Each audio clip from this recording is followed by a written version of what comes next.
Hello guys, welcome back to my YouTube channel. ಇವತ್ತೇನಪ್ಪ ಅಂದರೆ free coaching ಬಗ್ಗೆ ಇದು ವಿಡಿಯೋ ಮಾಡ್ತಾ ಇದ್ದೀನಿ. ಇದು H K region article 371J ಅಂದರೆ ಯಾರು ಎಚ್ ಕೆ ರೀಜನ್ ಇದ್ದಾರೆ, ಬೀದರ್ ಆಗಿರ್ಬೋದು, ಕಲಬುರಗಿ ಆಗಿರ್ಬೋದು, ರಾಯಚೂರು, ಯಾದಗಿರಿ, ಕೊಪ್ಪಳ, ವಿಜಯನಗರ ಮತ್ತು ಬಳ್ಳಾರಿ ರೀಜನ್ ಯಾರು ಡಿಸ್ಟಿಕ್ ಅವರು ಇದ್ದಾರೆ ಅವ್ರಿಗೆಲ್ಲ ಒಂದು ಖುಷಿಯಾದ ಸಂಗತಿ ಏನಪ್ಪ ಅಂದರೆ ಫಸ್ಟ್ ಟೈಮ್ ಇದು ಫ್ರೀ ಕೋಚಿಂಗ್ ಅವ್ರಿಗೆ ಅಂತ ಕಾಲ್ಫಾರ್ಮ್ ಮಾಡ್ತಾ ಇದ್ದಾನೆ. ಅದು SC ST OBC minority EWS ಎಲ್ಲರೂ ಅಪ್ಲೈ ಮಾಡ್ಬೋದಾಗಿದೆ. ಅದು ಅಪ್ಲೈ ಮಾಡೋದಕ್ಕೆ ನೋಡಿ, ಆನ್ಲೈನ್ ಅರ್ಜಿ ಸಲ್ಲಿಸಲು ಪ್ರಾರಂಭಿಕ ದಿನಾಂಕ ಈ ಮೇ 8ನೇ ತಾರೀಕಿಂದ ಮೇ 19ನೇ ತಾರೀಕುವರೆಗೆ ಅರ್ಜಿ ಅಪ್ಲೈ ಮಾಡೋದಕ್ಕೆ ಪರ್ಮಿಷನ್ ಇದೆ. ಅಲ್ಲಿ ಫೀಸ್ ಕಟ್ಟೋದಿದೆ, ಅದು 20ನೇ ತಾರೀಕಿದೆ. ಎಕ್ಸಾಮು ಮೇ 31 ಮಾಡ್ತಾ ಇದ್ದಾನೆ ಗೈಸ್, ಅದು ಖುಷಿಯಾದ ವಿಚಾರ ನೋಡಿ. ಮೇ 8ನೇ ತಾರೀಕೆ ಅನೌನ್ಸ್ ಮಾಡಿದ್ದಾರೆ, ಮೇ 31 ಎಕ್ಸಾಮ್ ಮಾಡ್ತಾ ಇದ್ದಾರೆ. ಸಾಮಾನ್ಯ ಅಧ್ಯಯನ ಒಂದೇ ಪೇಪರ್ ಇರುತ್ತೆ, ಶನಿವಾರ ದಿನ ಎಕ್ಸಾಮು 2:30 4 100 ಕ್ವಶನ್ ಇರುತ್ತೆ, 100 ಮಾರ್ಕ್ಸು. ಒಂದು ಒಳ್ಳೆಯ ವಿಷಯ ಅಲ್ವಾ? ಒಂದೇ ತಿಂಗಳಲ್ಲಿ ಅನೌನ್ಸ್ ಮಾಡಿ ಎಕ್ಸಾಮ್ನು ಬೇಗ ಮಾಡಿ ಕೊಡ್ತಾ ಇದ್ದಾರೆ. ಇದು ನೋಟಿಫಿಕೇಶನ್ ನೋಡ್ಬೋದು ನೀವು ಇಲ್ಲಿ.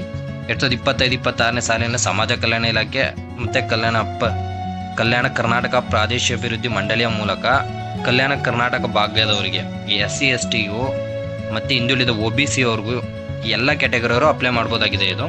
ಬಟ್ ಅದು ಯಾರು ಎಚ್ ಕೆ ರೀಜನ್ ಇದೆ ಅವ್ರಿಗೆ ಮಾತ್ರ. ನಿಮ್ಮ ಫ್ರೆಂಡ್ಸ್ ಯಾರು ಎಚ್ ಕೆ ರೀಜನ್ ಇದ್ದರೆ ಅವ್ರಿಗೆ ಇದು ಯೂಸ್ಫುಲ್ ಆಗುತ್ತೆ, ಕಳಿಸಿ ನೋಡಿ. ಯೋಜನೆ ಉದ್ದೇಶ ಕೊಟ್ಟಿದ್ದಾನೆ ಮತ್ತು ಕ್ಯಾಟಗರಿ ಅದು ರಿಸರ್ವೇಷನ್ ಯಾವ ಥರ ಇದೆ ಅಂದರೆ, ಇದು ಟೋಟಲ್ 500 ಜನರನ್ನಷ್ಟೇ ತಗೊಳ್ತಾ ಇದ್ದಾರಲ್ಲ, ಆ 500 ಜನರ ಸೀಟ್ನ ಹಿಂಗೆ ಅದು ರಿಸರ್ವೇಷನ್ ಮೂಲಕ ಅದನ್ನ ಡಿವೈಡ್ ಮಾಡಿದ್ದಾರೆ ನೋಡಿ.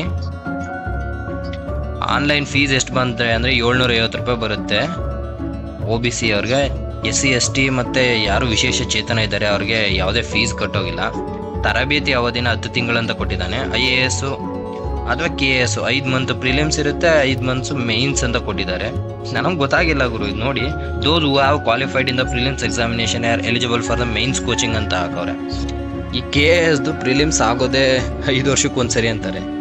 ಅಲ್ಲಿವರೆಗೆ ಹೆಂಗೆ ಇದು ಮಾಡ್ತಾರೆ ಅವರು? ಸುಮ್ಮನೆ ಆ ಥರ ಹಾಕಿರ್ತಾರೆ. ವಯೋಮಿತಿ 21ರಿಂದ 37 ವರ್ಷ ಹಾಕಿದ್ದಾರೆ. ಸೊ ಅಭ್ಯರ್ಥಿಗಳ ಸಾಮಾನ್ಯ ಅರ್ಹತೆ ಅವನು ಕರ್ನಾಟಕದ ವಿದ್ಯಾರ್ಥಿಯಾಗಿರಬೇಕು, ಏನು ಕಡ್ಡಾಯ ಕಲ್ಯಾಣ ಕರ್ನಾಟಕ ಭಾಗದ ಅಭ್ಯರ್ಥಿಯಾಗಿರಬೇಕು, 371 ಪ್ರಮಾಣ ಪತ್ರ ಹೊಂದಿರಬೇಕು, ಅದು ಮೇಯ್ನು.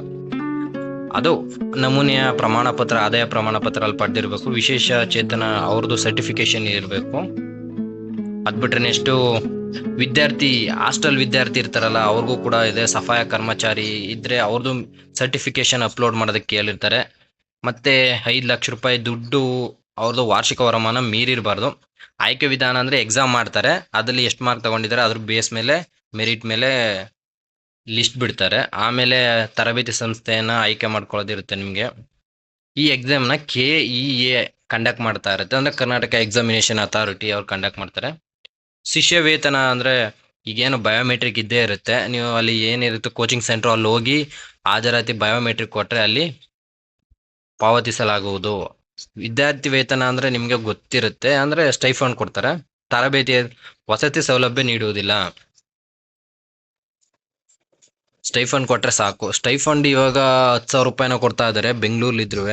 ವರ್ತಿಗುರು ಜಾಸ್ತಿ ಇದೆ. ಮೊದಲು 6,000 ರೂಪಾಯಿ ಇದ್ದಾಗ 10,000 ಮಾಡಿದ್ದಾರೆ.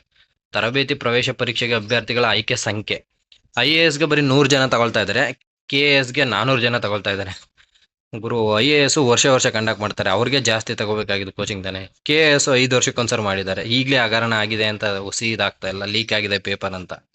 2011ರಲ್ಲಿ ಒಂದ್ಸರಿ ಹಿಂಗೆ ಆಗಿತ್ತು, ಆವಾಗ ಸ್ವಲ್ಪ ಕಷ್ಟ ಆಗಿತ್ತು, ಅದಕ್ಕೆ ರದ್ದಾಗಿತ್ತು. ಈಗ 2025 ಮತ್ತೆ ಹಂಗೆ ಆಗೋ ಚಾನ್ಸಸ್ ಇದೆ. ಎಲ್ಲೋ ಬರುತ್ತೋ KS ಪರಿಸ್ಥಿತಿ ಗೊತ್ತಿಲ್ಲ. 400 ಜನರು ಕೋಚಿಂಗ್ ಕೊಡಿಸ್ತಾ ಇದ್ದಾರೆ.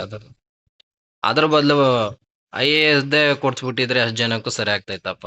IAS ತಗೊಂಡವ್ರು KS ಯೂಸ್ ಆಗಲೇ ಆಗುತ್ತೆ. ಸೊ ಅವ್ರು ಮಾಡ್ತಾ ಇರೋದಕ್ಕೆ ನಾವು ಏನೋ ಇದು ಮಾಡಬಾರ್ದು. ವಿಶೇಷ ಚೇತನರಿಗೆ ನೋಡಿ 4% ಇದೆ. Right of person with disability act 2016 ಅವ್ರಿಗೆ. ಹಾಸ್ಟೆಲ್ ವಿದ್ಯಾರ್ಥಿಗಳಿಗೆ 10% ಕೊಟ್ಟಿದ್ದಾರೆ.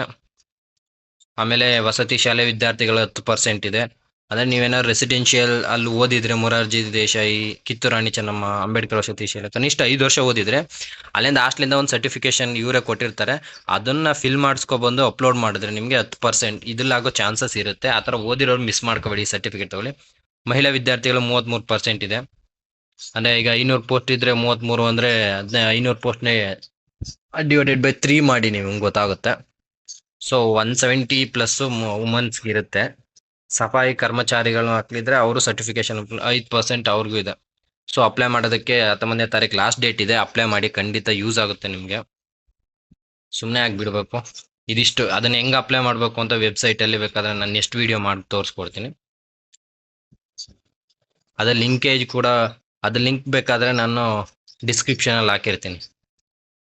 ಸಿಲೆಬಸ್ ಏನಿದೆ ಅಂತ ತೋರಿಸ್ಕೊಡ್ತೀನಿ, ಒಂದು ನಿಮಿಷ. ಇಲ್ಲೂ ಒಂದು ಇಂಪಾರ್ಟೆಂಟ್ ವಿಷಯ ಇದೆ, ನೋಡ್ಬೋದು ಇಲ್ಲಿ. ಕೆ ವೆಬ್ಸೈಟ್ ನಿಂದ ಕಾಲಕ್ಕೆ ಇದು ಕೆ ವೆಬ್ಸೈಟ್ ಅಲ್ಲಿ ಅಪ್ಲೈ ಮಾಡಬೇಕಾಗಿರುತ್ತೆ. ಈಗ ಆಲ್ರೆಡಿ UPSC, KPSC ಅಥವಾ IAS, KS ಸ್ಪರ್ಧಾತ್ಮಕ ಪರೀಕ್ಷೆಗೆ ಇಲಾಖೆಯಿಂದ ಈಗಾಗಲೇ ತರಬೇತಿ ಪಡೆದ ಅಭ್ಯರ್ಥಿಗಳು ಪುನಃ ಅರ್ಜಿ ಸಲ್ಲಿಸಲು ಅರ್ಹ ಇರೋದಿಲ್ಲ. KS ಆಗಿರ್ಬೋದು, SSC, RRB, ಬ್ಯಾಂಕಿಂಗ್ ಗ್ರೂಪ್ ಸ್ಪರ್ಧಾತ್ಮಕ ಪರೀಕ್ಷೆ ಇಲಾಖೆಯಿಂದ ತರಬೇತಿ ಪಡೆದ ಅಭ್ಯರ್ಥಿ ಅರ್ಜಿ ಸಲ್ಲಿಸಲು ಅರ್ಹರಿರುತ್ತಾರೆ. ಅಂದ್ರೆ ನೋಡಿ, ಇವಾಗ ಆಲ್ರೆಡಿ SC ST ಆಗಿರ್ಬೋದು ಅಥವಾ OBC ಆಗಿರ್ಬೋದು ಒಂದ್ಸರ್ ಕೋಚಿಂಗ್ನ ತಗೋಬಿಟ್ಟಿದ್ರೆ ಮತ್ತೆ ಅಪ್ಲೈ ಮಾಡಕ್ ಆಗಲ್ಲ ಅಂತಿದೆ. ಅದೇ ಏನಾದ್ರೂ ನೀವು ಗ್ರೂಪ್ ಬಿ ಆಗಿರ್ಬೋದು, ಬ್ಯಾಂಕಿಂಗು ಇದನ್ನ ತಗೊಂಡಿದ್ರೆ ಅವ್ರು ಅಪ್ಲೈ ಮಾಡ್ಬೋದು ಅಂತಿದೆ. ಈಗ ಆಲ್ರೆಡಿ SC ST ಆಗಿದ್ದು ಅವ್ರೇನಾದ್ರೂ IAS, UPS ಇದು ಅಥವಾ OBC ಆಗಿದ್ದು UPSC ಕೋಚಿಂಗ್ ತಗೊಂಡವ್ರು ಅಪ್ಲೈ ಆಗಲ್ಲ. ಏನಾದ್ರೂ SC ST ಇದ್ದು ಅದು OBCನೇ ಇದ್ದು ಅವ್ರೇನಾದ್ರೂ ಗ್ರೂಪ್ C, RRB ತಗೊಂಡಿದ್ರೆ ಅವರು ಇದಕ್ಕೆ ಅಪ್ಲೈ ಮಾಡ್ಬೋದಾಗಿರುತ್ತೆ ಅಂತ. ಪರೀಕ್ಷಾ ಕೇಂದ್ರಗಳು ಕಲಬುರಗಿ ಮತ್ತು ಬಳ್ಳಾರಿ ಜಿಲ್ಲೆಗಳಲ್ಲಿ. ಯಾಕಂದ್ರೆ HKದಲ್ಲಿ ಆಗಿರೋದ್ರಿಂದ ಎಕ್ಸಾಮ್ ಅಲ್ಲೇ ಮಾಡ್ತಾ ಇದ್ದಾರೆ. ಒಂದು 2 ಸೆಂಟರ್ ಕೊಟ್ಟಿದ್ದಾರೆ, ಒಂದು ಕಲಬುರಗಿಗೆ ಹೋಗಿ ಬರೀಬೇಕು, ಇಲ್ಲ ಬಳ್ಳಾರಿಗೆ ಜಿಲ್ಲೆಯಲ್ಲಿ ಕೊಡಬೇಕು ಅಂತ 2 ಎಕ್ಸಾಮ್ ಸೆಂಟರ್ ಕೊಟ್ಟಿದ್ದಾರೆ. ಇಲಾಖೆ ವತಿಯಿಂದ ಅಲ್ಲಿ ಏನಿರುತ್ತೆ ಪತ್ರವ್ಯವಹಾರ ನಡೆಸಲಾಗುವುದಿಲ್ಲ. ಕೆ ವೆಬ್ಸೈಟ್ಲೇ ಎಲ್ಲಾನು ಹಾಕ್ತಾ ಇರ್ತಾರೆ, ಅಲ್ಲೇ ಹಾಲ್ ಟಿಕೆಟ್ ಕೂಡ ಬಿಡ್ತಾರೆ ಅಭ್ಯರ್ಥಿಗಳ ಜವಾಬ್ದಾರರು. ಸೊ ಎಲ್ಲಾನು ಕೆ ವೆಬ್ಸೈಟ್ ಅಲ್ಲೇ ನೋಡ್ಕೋಬಹುದು. ಇದಿಷ್ಟು ನಿಮ್ಗೆ ಸಿಲೆಬಸ್ ತೋರಿಸ್ಕೊಡ್ತೀನಿ ತಡೀರಿ. ಇಲ್ಲಿ ನೋಡ್ಬೋದು, IAS ಹಾಗೂ KS ಪರೀಕ್ಷೆಗಳ ಪೂರ್ವಭಾವಿ ತರಬೇತಿಯ ಪ್ರವೇಶ ಪರೀಕ್ಷೆಯ ಪಠ್ಯಕ್ರಮ. ಇದು GK ಜನರಲ್ ನಾಲೆಡ್ಜ್ ಇರುತ್ತೆ.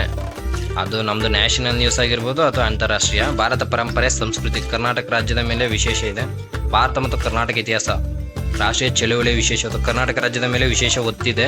ಜಿಯೋಗ್ರಫಿ ಆಗಿರ್ಬೋದು, ಮತ್ತೆ ಭಾರತ ಮತ್ತು ಕರ್ನಾಟಕದ ಆರ್ಥಿಕತೆ, ಎಕನಾಮಿಕ್ಸ್ ಬಗ್ಗೆ ಓದ್ಕೊಳ್ಬೇಕು. ಭಾರತದ ಸಂವಿಧಾನ ಮತ್ತೆ ರಾಜಕೀಯ ವ್ಯವಸ್ಥೆ ಏನು ಪಾಲಿಟಿ ಇದೆ ಅದು ಓದ್ಕೋಬೇಕು. ಸಾಮಾನ್ಯ ವಿಜ್ಞಾನ ವಿಷಯ, ಸೈನ್ಸ್ ಓದ್ಕೋಬೇಕು. GK ಕಂಪ್ಯೂಟರ್ದ ಬಗ್ಗೆ ಸ್ವಲ್ಪ ಐಡಿಯಾ ಇರಬೇಕು. ಜೀವ ವೈವಿಧ್ಯತೆ, ತಾಪಮಾನ ಬದಲಾವಣೆ, ಪ್ರಾಯೋಗಿಕ ಜ್ಞಾನ, ತಾರ್ಕಿಕ ಆಲೋಚನೆ, ಬೌದ್ಧಿಕ ಸಾಮರ್ಥ್ಯ, ಆಪ್ಟಿಟ್ಯೂಡ್ ಬಗ್ಗೆ ಸ್ವಲ್ಪ ತಿಳ್ಕೊಂಡಿರ್ಬೇಕು. ರೀಸನಿಂಗು, ಪರಸ್ಪರ ಕೌಶಲ್ಯಗಳು, ಇಂಟರ್ಪರ್ಸನಲ್ ಸ್ಕಿಲ್, ನಿರ್ಧಾರ ಕೈಗೊಳ್ಳಕ್ಕೆ, ಡಿಸಿಷನ್ ಮೇಕಿಂಗ್, ಸಮಸ್ಯೆ ಪರಿಹಾರ. ಸೊ ಇದಿಷ್ಟು ಸಿಲೆಬಸ್ ಕೊಟ್ಟಿದ್ದಾನೆ. ಇವಾಗ ಏನು PC ಆಗಿರ್ಬೋದು, PSI ಆಗಿರ್ಬೋದು, ಅಲ್ಲಿಗೆ ಹೆಂಗೆ ಎಕ್ಸಾಮ್ ಕಂಡಕ್ಟ್ ಮಾಡ್ತಾನೆ GK ಅಷ್ಟು ಪ್ರಿಪೇರ್ ಆಗಿದ್ರೆ ಸಾಕು. ಸೊ HK ರೀಸನ್ ಅವ್ರಿಗೆ ಇದು ತುಂಬ ಯೂಸ್ಫುಲ್ ಆಗುತ್ತೆ. ಸೊ ಇದೇ ಫಸ್ಟ್ ಟೈಮ್ ಕಾಲ್ ಮಾಡ್ತಾ ಇರೋದು, ಇನ್ಮೇಲೆ ಇದು ಇದ್ದೇ ಇರುತ್ತೆ ಅನ್ಕೊಳ್ತೀನಿ. ಈ ಥರ OBC ಇದು ಫ್ರೀ ಕೋಚಿಂಗ್ ಕಾಲ್ಫಾರ್ಮ್ ಮಾಡಿಲ್ಲ, ಸೊ ಬೇಜಾರಿನ ಸಂಗತಿ. ಸೊ ಈ ಥರ ಮಾಡೋದ್ರಿಂದ ಹೆಲ್ಪ್ ಆಗುತ್ತೆ. ಎಷ್ಟೋ ಜನ HK ರೀಸನ್ ಹುಡುಗರಿಗೆ ನಿಜವಾಗ್ಲೂ ಮುಂದೆ ಬರೋದಕ್ಕೆ ಯೂಸ್ ಆಗುತ್ತೆ, ಕೋಚಿಂಗ್ ತಗೊಳ್ಳೋದಕ್ಕಾಗಲಿ. ಈಗ ಆಲ್ರೆಡಿ ಯಾವುದೋ ನೋಟಿಫಿಕೇಶನ್ ಇಲ್ಲ, ಸೊ ಅವರು ಕೋಚಿಂಗ್ ಮುಗಿಸೋದಕ್ಕೆ ಯೂಸ್ ಆಗುತ್ತೆ. ಸ್ಟೈಫನ್ ಕೊಟ್ಟು ತುಂಬ ಜನ ಒಂದು ಕೋಚಿಂಗ್ ತಗೊಳ್ಳೋಕೆ ಹೆಲ್ಪ್ ಆಗುತ್ತೆ. ಸೊ ಈ ವಿಡಿಯೋದಲ್ಲಿ ಇದಿಷ್ಟು. ಯಾಕಂದರೆ ಅಪ್ಲೈ ಮಾಡೋದಕ್ಕೆ 1 ತಿಂಗಳಲ್ಲೇ ಎಷ್ಟು ಬೇಗ ಪ್ರೋಸೆಸ್ ಮುಗಿಸ್ತಾ ಇದ್ದಾರೆ ಅಂದರೆ ಬೇಗ ಆಗುತ್ತೆ. ಸೊ ಅಪ್ಲೈ ಮಾಡ್ಕೊಳ್ಳಿ ಬೇಗ. ನಿಮ್ಮ ಫ್ರೆಂಡ್ಸ್ ಯಾರಾದರೂ ಇದ್ದರೆ ಈ ವಿಡಿಯೋನ ಅವ್ರಿಗೂ ಕೂಡ ಶೇರ್ ಮಾಡಿ, ಒಂದು ಲೈಕ್ ಮಾಡಿ, ಕಮೆಂಟ್ಸ್ ಮಾಡಿ. ಇದೇ ರೀತಿ ವಿಡಿಯೋಗಳು ಸಿಗ್ತಾ ಇರುತ್ತೆ. So thank you so much guys. ಈ ವಿಡಿಯೋ ಇಷ್ಟವಾಗಿರೋ ಲೈಕ್ ಮಾಡಿ, ಶೇರ್ ಮಾಡಿ, ಸಬ್ಸ್ಕ್ರೈಬ್ ಮಾಡ್ಕೊಳ್ಳಿ. ಸೊ ಯಾರು ಉತ್ತರ ಕರ್ನಾಟಕ ಇದ್ದಾರೆ, ನಿಮ್ಮ HK ಭಾಗದಲ್ಲಿ ಹಿಂದುಳಿದಿದ್ದಾರೆ ಅಂತಿದ್ದಾರೆ, ಆ ವಿದ್ಯಾರ್ಥಿಗಳಿಗೆ ಫೈನಲ್ ಇಯರ್ ಇರೋರ್ಗೂ ಕೂಡ ಅಪ್ಲೈ ಮಾಡ್ಬೋದು ಅಂತ ಹೇಳಿದ್ದಾರೆ. ಸೊ ಹೆಲ್ಪ್ ಆಗುತ್ತೆ, ಅವ್ರಿಗೂ ಕಳಿಸಿ. ಇಲ್ಲಿ ಯಾರ್ಯಾರಿದ್ದಾರೆ ಬೆಂಗಳೂರು ಇರ್ಬೋದು ಅಥವಾ ತುಂಬ ಜನ ಕೋಚಿಂಗ್ ತಗೊಳ್ಳೋರು ಇರ್ಬೋದು, ನಿಮ್ಗೆ ಯೂಸ್ ಆಗುತ್ತೆ. ಖಂಡಿತ ಯೂಸ್ ಮಾಡ್ಕೊಳ್ಳಿ, ಅಪ್ಲೈ ಮಾಡಿ, ಪಾಸ್ ಆಗಿ. Thank you so much guys, bye. As usual ಈ ವಿಡಿಯೋ ಇಷ್ಟವಾಗಿದ್ದರೆ ಲೈಕ್ ಮಾಡಿ, ಶೇರ್ ಮಾಡಿ, ಸಬ್ಸ್ಕ್ರೈಬ್ ಮಾಡ್ಕೊಳ್ಳಿ. Thank you.